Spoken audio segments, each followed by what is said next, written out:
내가 산을 향하여 눈을 들리라. 나의 도움이 어디서 올까? 나의 도움은 천지를 지으신 여호와에게서로다. 사랑과 인자하심으로 돌보시는 하나님, 한 주간도 주의 말씀 가운데 우리를 붙드시고 인도해 주시니 감사를 드립니다. 이 시간 마음과 뜻과 정성으로 드리는 애지헌의 예배가 되게 하옵소서. 오늘 우리가 여기 있음은 주님의 은혜입니다. 따스한 사랑의 품으로 안아주시고 긍휼함으로 이끌어 주옵소서. 가을이 물드는 길목에서 시절의 변화를 보며 주님의 손길에 감사하게 하시고 말씀으로 변화된 힘을 얻게 하옵소서. 오직 주님 홀로 영광 받아주시길 원하오며 예수님의 이름으로 기도합니다. 아멘. 경배 찬송 383장 함께 찬양하시겠습니다.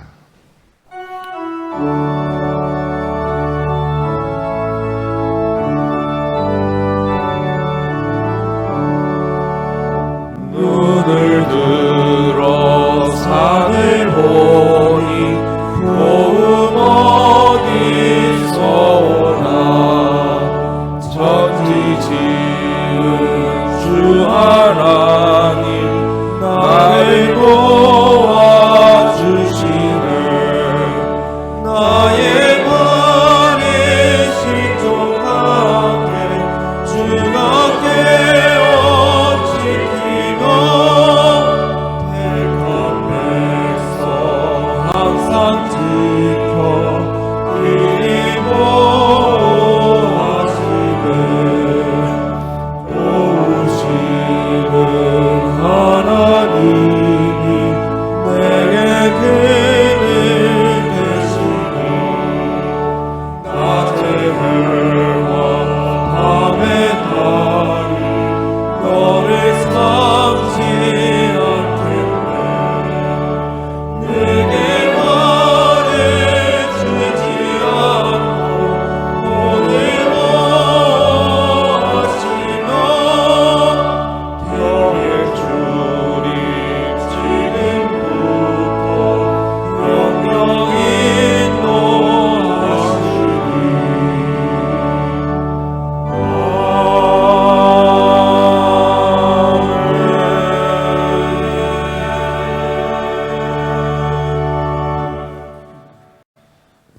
곽태기 성도님께서 성시교독 순서를 맡아주시겠습니다. 교독문 43번으로 성시교독 하시겠습니다.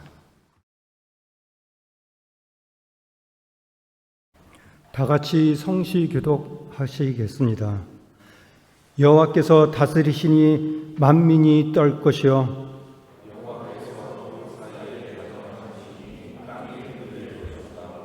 시온에 계시는 여호와는 위대하시고 모든 민족보다 높으시도다.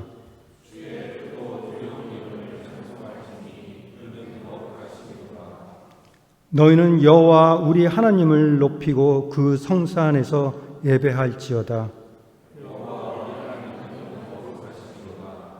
너희는 여호와 우리 하나님을 높여 그의 발등상 앞에서 경배할지어다. 아멘.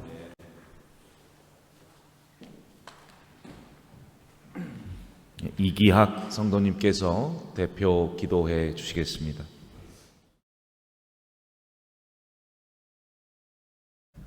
만물을 다스리시며 통치하시는 하나님, 거룩한 날을 맞아 예배의 자리에 나오게 하시니 감사합니다. 무르익어가는 가을의 풍경을 보며 때를 따라 열매를 맺게 하시는 하나님의 선하신 손길을 찬양하며 주님의 영광과 능력을 온전히 높이는 저희의 삶이 되게 하옵소서. 한 주간의 삶을 돌아보며 하나님께서 주신 사명에 신실하지 못했던 저희들의 모습이 있다면 용서하시고 맡은 사명을 통해 빛과 소금의 역할을 감당하도록 은혜와 지혜를 더하여 주시옵소서. 하나님, 혼란스러운 국제 정세와 분쟁과 전쟁이 지속되는 지구촌 곳곳을 헤아려 주시고 평화가 도래하도록 인도해 주시길 기도합니다. 나아가 하나님의 섭리 가운데 건국된 이 나라의 정치와 경제를 바로잡아 주시고 사회에 만연한 반목과 갈등을 치유하여 주옵소서. 우리가 섬기는 대양 재단을 위해 기도합니다. 85년 동안 인도해 주시는 교육기관과 기업들을 통해 많은 성장과 발전으로 높은 위상과 업적을 이루게 하시니 감사합니다. 이 모든 것이 하나님께서 도우시는 역사임을 고백하고 우리에게 주어진 복된 일상 등을 성실히 살게 하시며 감사와 찬양으로 하나님께 영광을 돌리게 하옵소서. 특별히 애지연 교회 안에 육신의 질병으로 인해 아파하고 힘들어 하시는 성도님들이 계십니다.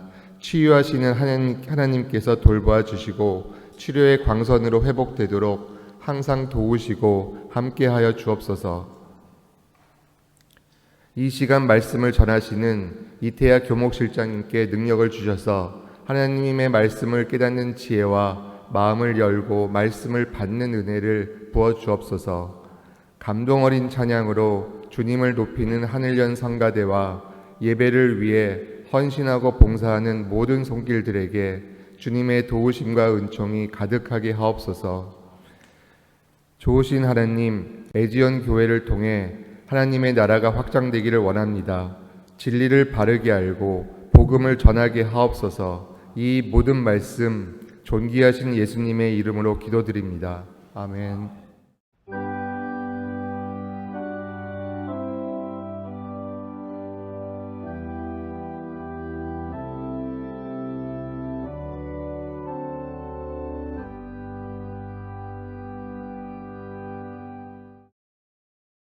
서현권 성도님께서 성경 봉독해 주시겠습니다. 말씀 봉독하겠습니다. 마태복음 4장 23절에서 5장 10절 말씀입니다. 예수께서 온 갈릴리에 두루 다니사 그들의 회당에서 가르치시며 천국 복음을 전파하시며 백성 중에 모든 병과 모든 약한 것을 고치시니 그의 소문이 온 수리아에 퍼진지라. 사람들이 모든 앓는 자 곧 각종 병에 걸려서 고통당하는 자, 귀신 들린 자, 간질하는 자, 중풍병자들을 데려오니 그들을 고치시더라. 갈릴리와 데가볼리와 예루살렘과 유대와 요단강 건너편에서 수많은 무리가 따르니라. 예수께서 무리를 보시고 산에 올라가 앉으시니 제자들이 나아온지라. 입을 열어 가르쳐 이르시되 심령이 가난한 자는 복이 있나니 천국이 그들의 것이며 애통하는 자는 복이 있나니 그들이 위로를 받을 것이며 온유한 자는 복이 있나니 그들이 땅을 기업으로 받을 것이며 의에 줄이고 목마른 자는 복이 있나니 그들이 배부를 것이며 긍휼히 여기는 자는 복이 있나니 그들이 긍휼히 여김을 받을 것이며 마음이 청결한 자는 복이 있나니 그들이 하나님을 볼 것이며 화평하게 하는 자는 복이 있나니 그들이 하나님의 아들이라 일컬음을 받을 것이며 의를 위하여 박해를 받은 자는 복이 있나니 천국이 그들의 것임이라. 이는 하나님의 말씀입니다. 아멘. 하늘연 성가대에 특별 찬양이 있겠습니다.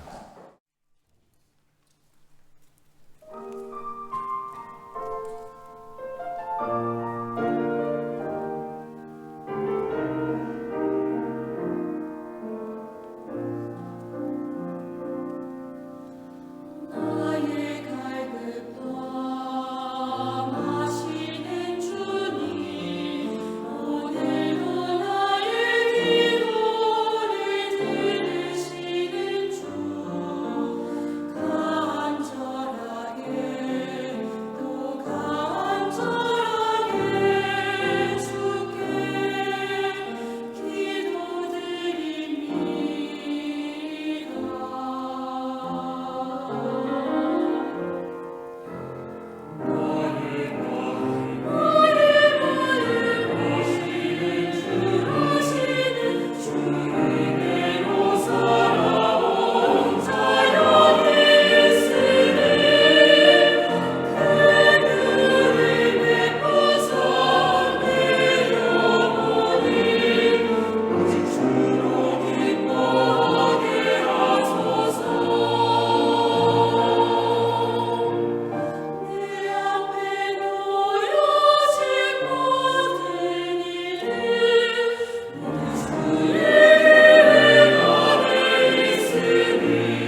귀한 찬양 감사드립니다.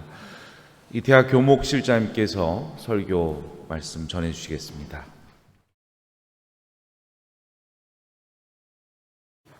오늘은 여러분과 산상순이라고 하는 내용에 대해서 생각해 보면서 같이 은혜를 나누고자 합니다.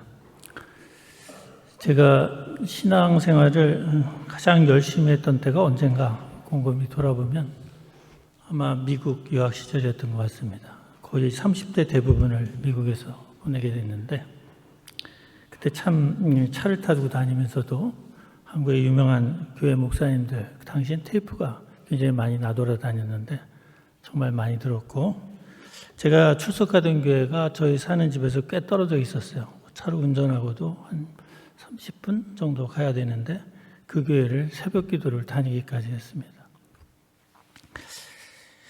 그때 이제 많은 목사님들의 설교를 들었는데, 그때 산상수훈에 대한 강해 설교도 많이 들었고, 또 관심이 있어서 목사님 집에 놀러 갔다가 거기에서 산상수훈 강해집 설교집도 빌려서 본 적이 있습니다.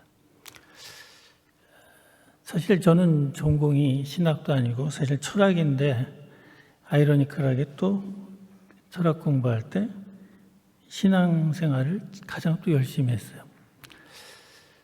근데 그때 이 산상수훈 강해 설교를 들으면서 듣던 의문이 하나 있어요. 그게 뭐냐면, 대부분 그 강해 설교가 우리가 8개, 특히 5장 1절에서 8절까지, 2절부터, 3절부터죠. 3절부터 10절까지, 심령이 가난한 자는 복이 있다로 시작해서, 의를 위하여 핍박을 받는 자는 복이 있다라는 그거기까지 8개 복 있는 사람에 대한 이야기가 나오는데, 주로 이 팔복에 대해서 거의 책 한 권을 쓰더라고요. 그러면서 그 하나하나의 의미를 굉장히 깊이 있게 설명하는데, 과연 예수님이 그렇게 깊이 있는 말씀을 갈릴리 지방은 과거 남북으로 이스라엘이 쪼개졌을 때 북이스라엘에 해당되는 지역입니다.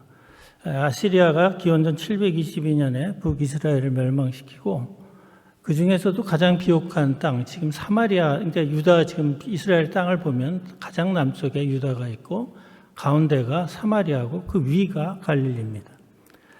이 사마리아 지역, 가장 비옥한 땅에 아시리아가 타 지역에 사는 사람들을 이주를 시켜서 거기에 살게 합니다.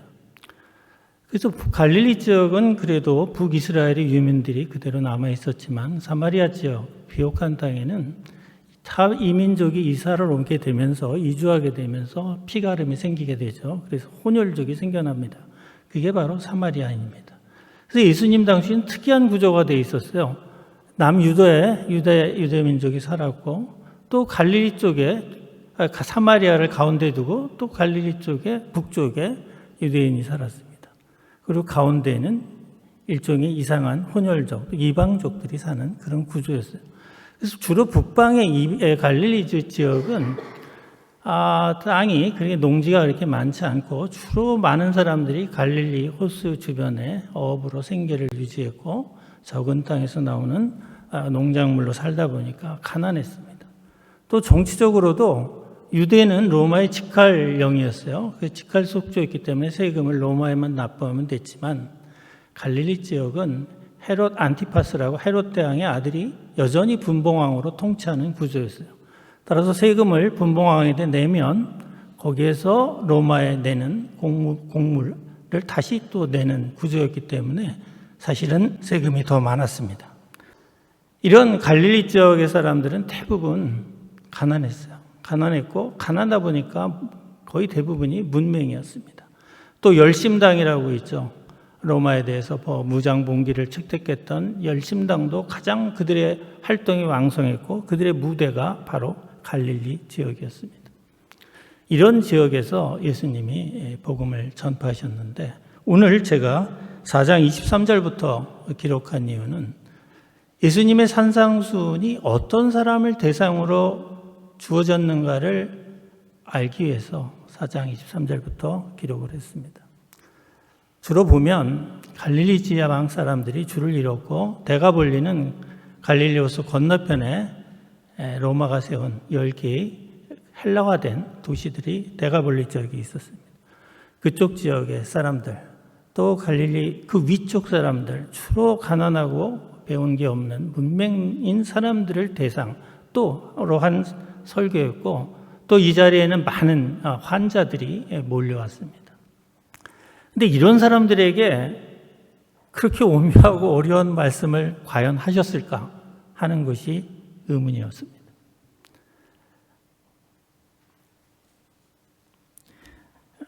예를 들면 대학 교수가 초등학교나 중학교에 가서 대학에서나 할 수 있는 그런 어려운 얘기를 했다면 과연 거기에 있는 사람들이 그 말을 알아들었겠습니까? 오늘 설교는 그러한 의문에 대한 하나의 답이기도 합니다. 예수님이 공생애를 시작할 때 처음으로 선포하신 것이 우리 사복음서에 가장 먼저 쓰인 마가복음을 보면 그렇게 되어 있어요. 때가 차 하나님의 나라가 가까이 왔으니 회개하고 복음을 받으라는 내용입니다. 다른 복음서도 대동소이하게 이런 내용의 말을 하고 있습니다. 그런데 이 말씀이 과연 당시 유대인들에게는 어떻게 들렸을까? 여러분, 하나님의 나라, 이 마태복음은 천국으로 표현하는데 하나님의 나라입니다. 여러분이 이 말씀을 오늘날 듣는다면 어떤 느낌으로 이걸 받을까요? 생각해 보시기 바랍니다. 당시 유대 사회에서는 종교적 지도자는 두 그룹으로 나누어져 있었습니다. 성전을 중심으로 한 사두개인과 회당을 중심으로 한 바리새인들입니다. 원래 유대교는 성전 중심 종교였지만 바벨론에 의해서 남유다가 멸망하고 성전이 파괴된 후 그들이 바벨론으로 포로로 끌려갔죠. 물론 모두가 끌려간 건 아니고 하층민들은 남겨졌습니다. 그러나 끌려간 사람들이 신앙을 잃지 않았어요. 특이하게 그들은 율법을 중심으로 회당을 만들었고 회당 중심의 종교를 이어갔습니다.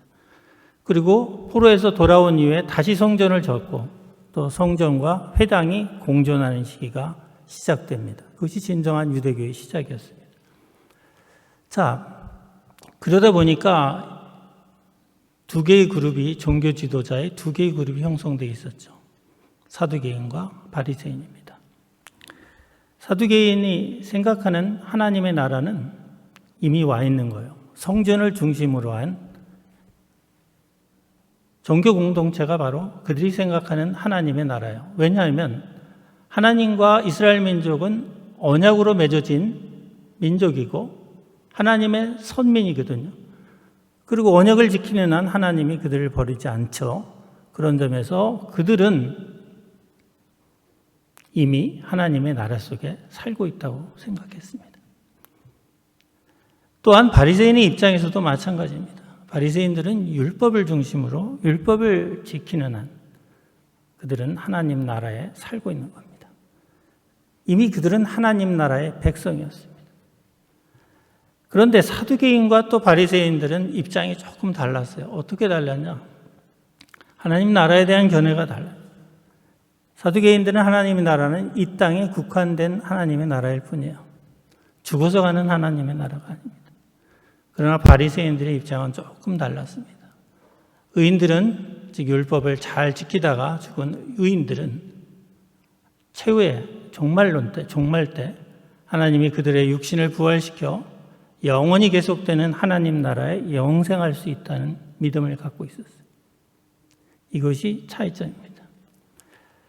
그런데 사두개인이 됐던 바리새인이 됐던 그들의 입장에서 볼 때, 종교 지도자들의 입장에서 볼 때 그 당시 산상수훈의 가르침을 듣기 위해 그 산에 모인 많은 무리들은 바리새인이나 사두개인의 관점에서 볼 때 그들은 죄인들이었고 그들은 하나님으로부터 버림받은 자들이었습니다. 왜냐? 율법을 지키지 않았거든요. 즉 율법에서 명시한 정결례를 제대로 지키는 사람이 없었습니다. 왜냐? 가난해서요.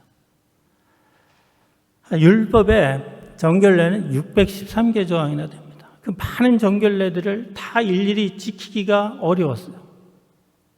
안식일도 그렇고, 예를 들면 시체를 보면 7일간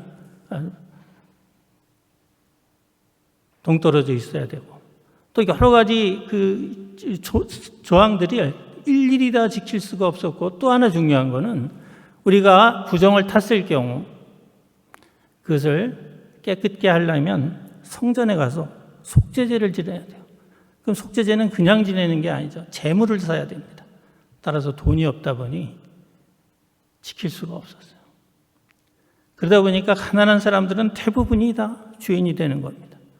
거기다 또 병든 자들은 부정한 자로 간주되어 또한 죄인입니다. 그러다 보니까 그곳에 모인 모든 사람은 하나님의 나라에서 열애가 된 사람들이었습니다. 그런 사람들에게 오늘 산상수훈의 1절부터 10절까지는 굉장히 뜻밖의 말씀으로 들렸을 겁니다. 왜냐하면 바리새인들, 사두개인들에서 너희들은 죄인이다, 너희들은 하나님으로부터 버림받았다는 그러한 이야기를 듣던 그들이 바로 하나님 나라의 백성이라는 선언이었기 때문에 그렇습니다. 이것은 굉장한 충격이었죠. 저는 2절부터 8절까지의 말씀이 달리 해석되어야 된다고 생각합니다. 다시 얘기하면 이것은 천국 시민이 되기 위한 일종의 필요한 덕목을 말씀하신 것이 아니라 그 자리에 있던 사람들의 상황을 얘기하신 겁니다. 예를 들면 여러분들을 두고 마음이 답답한 여러분들에겐 복이 있습니다. 이런 식의 얘기였다는 거죠.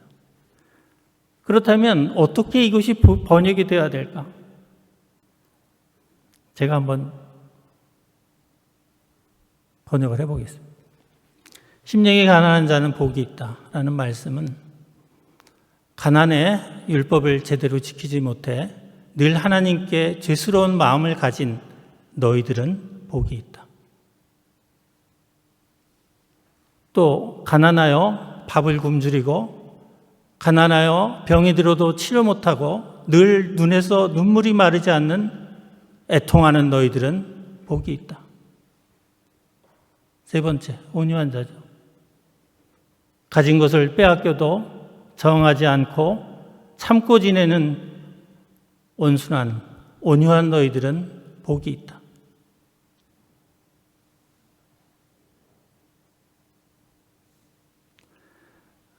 온갖 불의를 당해도 힘이 없어 하늘만 바라보며 하늘의 도우심을 청하며 의에 줄이고 목마른 너희들은 복이 있다.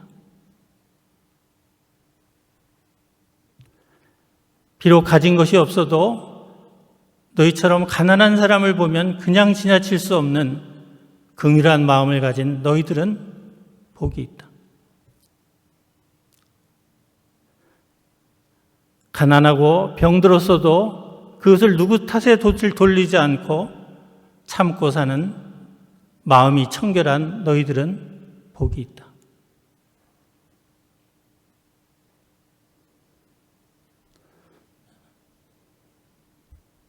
주변에 아까 제가 말씀드렸지만 갈릴리 지역엔 특히 열심당원들, 유대의 지배자들에 맞서 무장 봉기를 획책하는 사람들이 참 많았어요. 이러한 선동에 동조하지 않고 오히려 하나님의 때를 기다려야 된다고 생각하며 지내는 화평케 하는 너희들은 복이 있다. 마지막, 부정한 사람과 어울리면은 같이 부정한 사람으로 취급받고 일종의 왕따를 당합니다. 그런데 가난하고 병든 자를 돌봄으로 너희들 또한 박해를 받는 너희들, 즉 의를 위하여 핍박받는 너희들은 복이 있다. 결국 3절부터 10절까지 이어지는 복이 있다라는 얘기는 그 자리에 앉아있던 많은 사람들을 언급하며 하나하나 그들의 아픔을 언급하며 바로 너희들이 복이 있다는 내용의 선포였던 것입니다. 왜 복이 있냐? 너희들이 바로 하나님 나라의 백성이 될 수 있다는 말씀입니다. 물론 너희들 모두가 하나님 나라의 백성이 될 수 있다는 말씀은 아니었습니다. 17절에 가면 내가 율법을 폐하러 온 것이 아니라 율법을 완성하기 위해 왔다라고 말씀하고 계십니다. 그 자리에 있는 사람들이 분명히 바리새인들이 또는 자신들이 돌이켜 봐도 자신들이 율법을 어긴 죄인인데 자기가 천국 백성이 될 수 있다는 말을 들었을 때 금방 떠오르는 것은 율법은 이제 의미가 없다는 말씀인가? 라고 생각할 수 있는데 그 말씀이 아니라는 겁니다. 본인은 완성하러 왔다는 겁니다. 그러면서 20절에 가면 더 강한 말씀을 하십니다. 너희의 의가 바리새인의 의보다 낫지 않으면 결코 하나님의 나라에 들어갈 수 없다고 말합니다. 그러면 예수님이 말씀하시는 하나님의 공의, 즉 의란 뭐냐 이거죠. 그것이 5장 나머지 절에 이어집니다. 성경은 살인하지 말라고 했지만 형제에게 분노하거나 욕을 하는 자도 죄 짓는 것이고 여자를 보고 간음한 것이 아니라 음욕만 품어도 이미 간음한 것이고 그렇죠. 여자에게 이혼 증서만 써서 내쫓는 것도 죄를 짓는 것이라고 얘기하시며 38절에 가면 구약에 나오는 동해보복법, 눈에는 눈, 이에는 이를 구약은 말하지만 옛 가르침은 그렇게 하지만 본인은 오른뺨을 때리면 왼뺨을 대주고 속옷을 뺏으면 겉옷까지 내주고 오리를 가자 하면 십리를 가주라는 말씀을 하십니다. 오른뺨을 때린다는 것은 그 사람의 오른뺨을 오른손으로 때릴 경우는 손등으로 때려야 됩니다. 그 사람을 멸시한다는 증거고 속옷을 뺏는다는 것은 얼마나 그 사람이 돈에 집착하는 사람인지 알 수 있겠죠. 속옷은 뺏을 수 있지만 겉옷은 뺏지 못하도록 법으로 규정되어 있던 일입니다. 또 오리를 가자 하면 십리를 가주라는 말이 왜 갑자기 나올까? 과거 로마의 통치를 받고 있었죠. 로마 군인들은 행군을 할 때 각자 지고 있는 군장이 30kg가 넘습니다. 그것뿐이 아니라 술에 많은 짐을 싣고 이동을 하기 때문에 부역자가 필요합니다. 그래서 지나가는 곳에 사람들을 강제로 부역을 시킬 수가 있었습니다. 그것이 법적으로 허용된, 군법에 허용된 거리가 오리였습니다. 따라서 십리를 가주라는 것은 오리를 가도 더 이상 가줄 수도 있다는 얘기겠죠. 여기에서는 실제로 오른뺨을 때렸을 때 왼뺨을 대라, 속옷을 빼앗아갈 때 겉옷까지 벗어줘라, 오리를 가자 할 때 십리까지 가줘라, 이런 의미로 말씀하신 것이 아닙니다. 만약 그런 식으로 대응했다면 당시의 강자들에게는 어떤 보복이 따랐겠습니까? 가만히 생각해 보십시오. 그거를 반항으로 여겼을지도 모르겠죠. 아마 심한 처벌을 받거나 죽음을 면치 못했을 겁니다. 사실은 이 말씀의 취지는 44절 나옵니다. 원수를 사랑하라. 그리고 너희를 박해하는 자를 위해 기도하라는 말씀입니다. 다시 얘기해서 마음속에 분을 품지 말라는 겁니다. 오른뺨을 때리는 사람은 늘 왼뺨도 때렸습니다. 한 대만 때렸겠습니까? 속옷을 뺏는 돈만 하는 사람, 부자들은 겉옷도 뺏었습니다. 물론 법으로 금지되어 있었지만 법은 늘 강자의 편입니다. 오리를 부역을 시키는 로마 군인이 오리만 끌고 갔겠습니까? 십리 그 이상을 끌고 다녔습니다. 그럴 때 그 마음속에 온갖 분노를 갖고 있으면 안 된다는 말씀을 하고자 하시는 겁니다. 5장 맨 끝절에 예수님께서는 이런 말씀으로 마무리하십니다. 하늘 아버지께서 온전하신 것 같이 너희도 온전하라.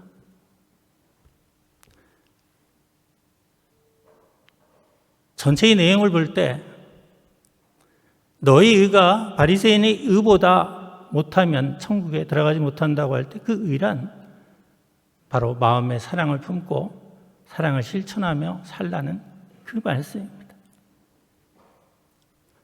그런데 여기까지만 딱 듣고 보면 한 가지 의문이 떠오릅니다. 아니, 그 가난한 사람들이 생각할 때 율법을 안 지켜서 이제 좋긴 한데, 율법이 모든 조항을 문자적으로 지키진 않아서 좋긴 한데, 이건 사실 더 어려운 주문이에요. 아니, 원수를 어떻게 사랑합니까? 자기를 학대하고 자기가 가진 것을 뺏는 사람을 어떻게 사랑할 수 있습니까? 산상수훈은 5장부터 7장까지 이어집니다. 6장에서 반전이 일어납니다. 기도하라는 겁니다. 보통 사람들은 여러분 무슨 내용의 기도를 합니까? 주로 먹고 사는 내용의 기도를 많이 합니다. 저 역시 유학 시절 제일 많이 했던 기도가 먹고 사는 기도였던 것 같아요. 늘 가난해서 정말 힘들었거든요. 근데 놀랍게도 예수님께서는 그런 기도하지 말라는 겁니다. 하늘아버지께서 여러분의 형편을 다 안다는 거예요. 그래서 33절에 먼저 하나님의 나라와 의를 구하라고 말씀하십니다. 이 말씀은 하나님 나라에 합당한 삶을 살도록 능력을 달라고 하나님께 구하라는 말씀입니다. 그래서 7장에 가면 유명한 얘기가 나오죠. 구하라, 그러면 얻을 것이요. 두드려라, 그러면 열릴 것이라는 거예요. 그러면서 악인이라도 자기 자녀에게는 좋은 것을 줄 줄 알거든 하물며 하늘아버지께서 좋은 것을 주시지 않겠느냐고 말씀하고 있습니다. 이때 좋은 것의 정체는 마태복음이 아니라 누가복음의 같은 동일한 구절이 나오는데 11장 13절입니다. 그 좋은 것의 정체가 성령이라고 말하고 있습니다. 즉 성령을 구하라는 겁니다. 왜 성령을 구하냐? 여러분 요한일서 4장 16절에 가면 이런 말씀이 있죠. 하나님은 사랑이시라. 사랑 안에 거하는 자마다 하나님 안에 거하고 또 하나님이 그 안에 거하시느니라. 우리가 진심으로 어떤 목적을 갖고 누군가에게 사랑을 베푸는 것이 아니라 진심으로 대가를 원하지 않고 순수한 마음으로 사랑을 행한다면 그 사랑의 능력은 하나님으로부터 온다는 것이 요한일서의 말씀이고 또 그러기 때문에 성령을 구하라는 것입니다. 성령이 바로 하나님이시기 때문에 그렇습니다. 즉 하나님의 영이 우리에게 임할 때 우리는 능히 원수를 사랑할 수 있고 나를 박해하는 자를 위해 기도할 수 있다는 거예요.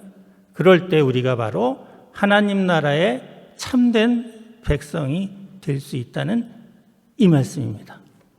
자, 그 자리에 있던 모든 사람들이 이 말씀을 들었을 때 그들이 어떻겠어요? 그들은 아마 흥분됐을 겁니다.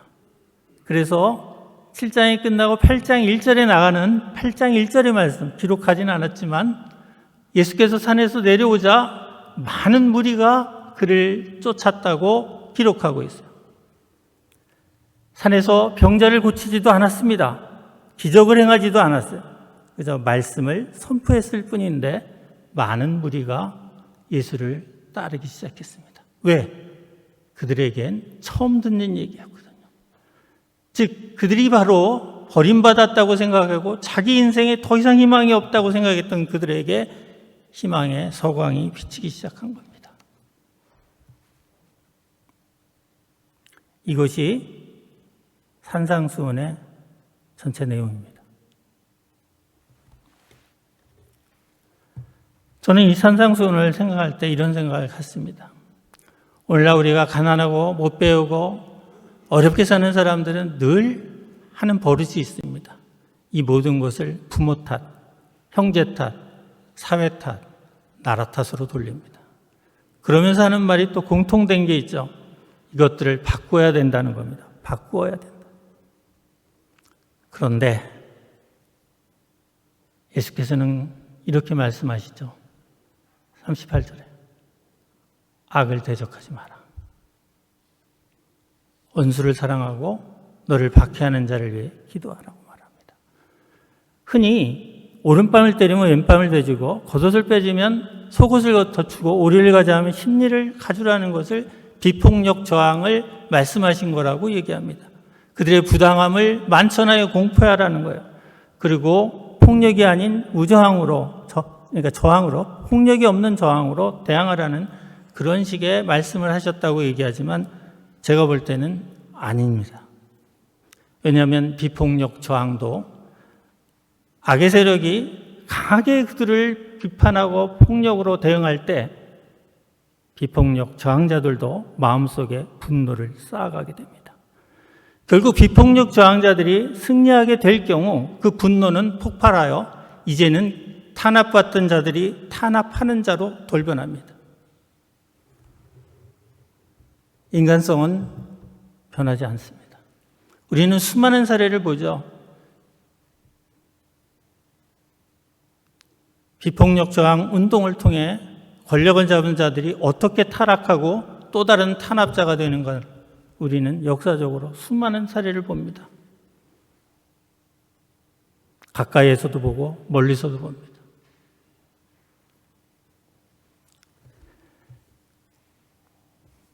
주님은 이렇게 말씀하십니다.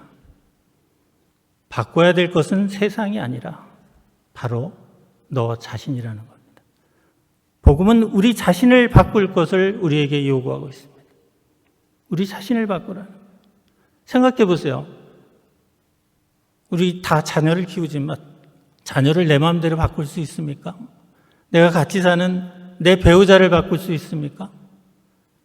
심지어는 나는 나 자신도 못 바꿉니다. 그런데 무슨 수로 사회를 바꿉니까? 사실 성경은 나를 비추는 거울입니다. 그런데 그 거울을 나를 비추지 않고 늘 남에게만 비추며 너가 잘못해서 모든 문제가 생긴다고 하는 것이야말로 비복음적이고 반복음적인 생각입니다. 세상을 바꾸는 것은 주님의 몫입니다. 기독교가 313년 콘스탄티누스 대제에 의해서 공인될 때 기독교인은 로마 전체 제국의 3% 미만이었습니다. 당시 로마 전체 제국의 인구가 대략 6천만이라고 알려져 있습니다. 그중에 3%면 180만 정도입니다. 이들이 정말 그리스도인다운 멋진 삶을 살아서 많은 사람들이 감화를 받아서 갑자기 기독교가 공인된 것이 아닙니다. 콘스탄티누스 대제라고 하는 사람이 정치적인 계산에 의해서 기독교를 공인했던, 아니면 설화에 나오듯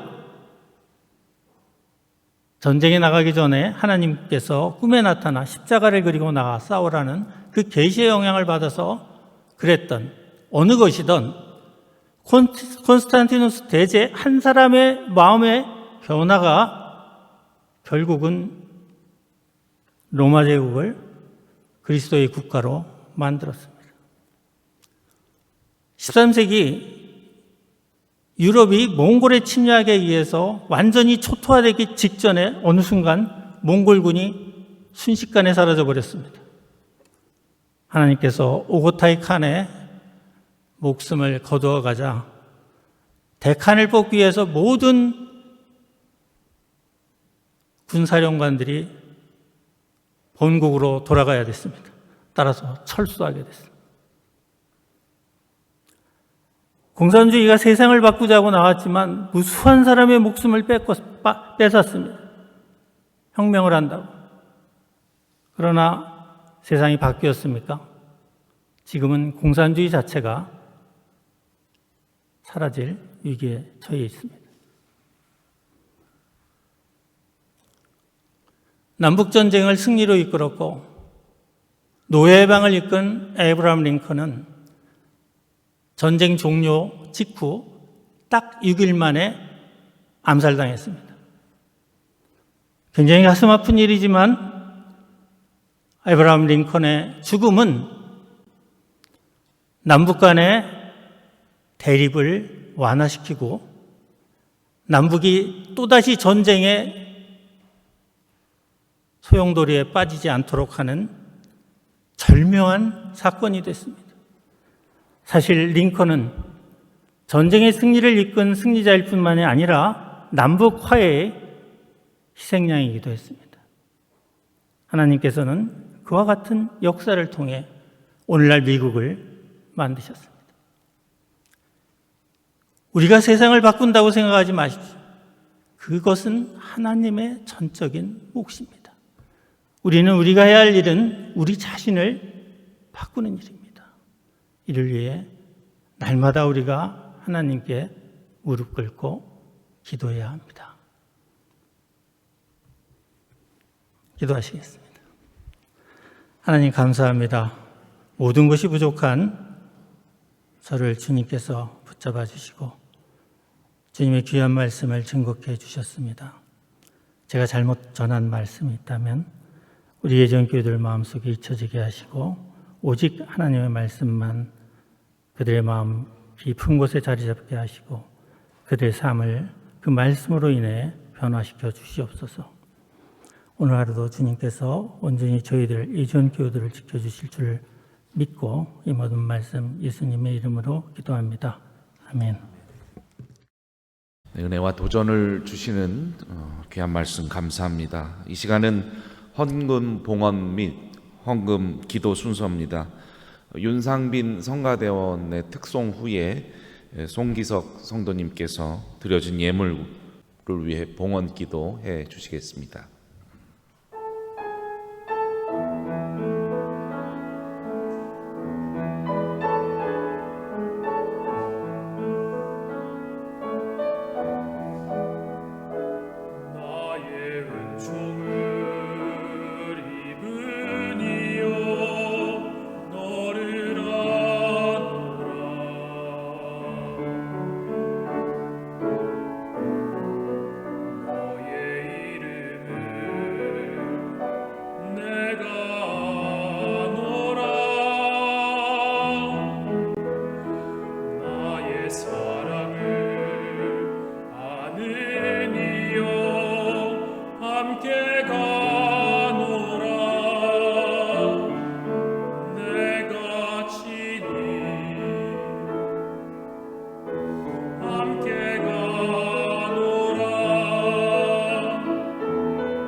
네, 기도드리겠습니다. 좋으신 하나님, 이 시간 저희들이 정성을 모아 하나님께 헌금을 봉헌합니다. 저희가 가진 모든 것은 주님의 것이며 주님께서 허락하신 것들임을 고백합니다. 험한 세상, 복잡한 인생을 살면서 우리의 마음에 헛된 욕망과 욕심을 내려놓고 모든 것들이 주님의 것임을 인정하는 청지기의 삶을 살게 하옵소서. 예물과 함께 우리의 시간, 우리의 몸과 마음, 우리의 소유와 삶 전체를 하나님께 올려드리오니 성령의 능력을 덧입혀 주옵소서. 마음 다해 드리는 예물을 통해 하나님께서 영광 받아주시고 주님께서 기뻐하시는 곳에 사용되게 하옵소서. 여러 가지 문제들 앞에 놓인 이들이 붙들어 주시고 삶의 등불이 되시는 주님을 바라보며 한 걸음 나아갈 때 새 힘과 소망을 허락해 주옵소서. 예수님의 이름으로 기도드립니다. 아멘.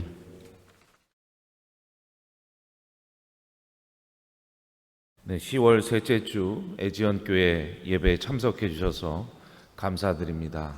특별히 무르익어가는 이 결실의 계절에 우리 성도님들의 삶과 신앙의 풍성한 열매가 맺어지시길 주의 이름으로 빕니다. 10월의 기도 제목입니다. 결실의 계절이고 또 마지막 4분기의 시기지요. 한 해의 수고와 헌신들이 열매로 연결어갈 수 있도록 기도해 주시기 바랍니다. 대한민국의 무엇보다 정치와 또 경제, 교육이 정의와 질서가 확립되도록 간구해 주시기 바라고요. 우리 대양재단의 교육기관 또 사업체들을 통해서 하나님 영광 받으시고 또 사명 감당하는 데 부족함 없도록 기도해 주시기 바랍니다. 리더와 구성원들이 영적인 리더십과 또 책임감을 갖고 더욱더 발전할 수 있도록 간구해 주시기 바랍니다. 우리 애지연교회가 거룩함과 복음의 통로로 헌신할 수 있도록 특별히 오늘 교목사님 말씀처럼 누가 진정 하나님 나라의 백성인가, 어떻게 하나님 나라의 백성으로 하나님 나라를 선명히 드러내면서 살 수 있는가, 이런 도전과 또 소망의 결단이 있으시기를 바랍니다. 공지사항입니다. 교회 계좌가 안내되고 있습니다. 참조하시기 바랍니다. 화면으로 주일 예배 순서자 편성표가 나타나고 있습니다. 예배를 위한 섬김에 깊이 감사를 드립니다. 다른 광고 없으시면 결단 찬송 310장 찬양하시고 주기도문으로 예배를 마치도록 하겠습니다.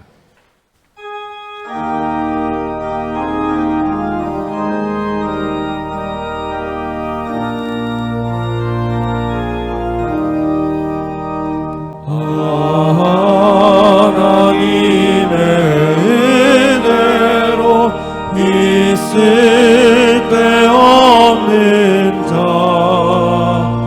왜 구속하여 주는지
하늘에 계신 우리 아버지, 아버지의 이름을 거룩하게 하시며 아버지의 나라가 오게 하시며 아버지의 뜻이 하늘에서와 같이 땅에서도 이루어지게 하소서.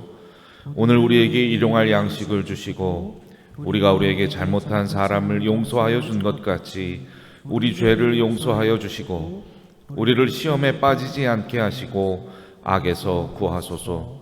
나라와 권능과 영광이 영원히 아버지의 것입니다. 아멘.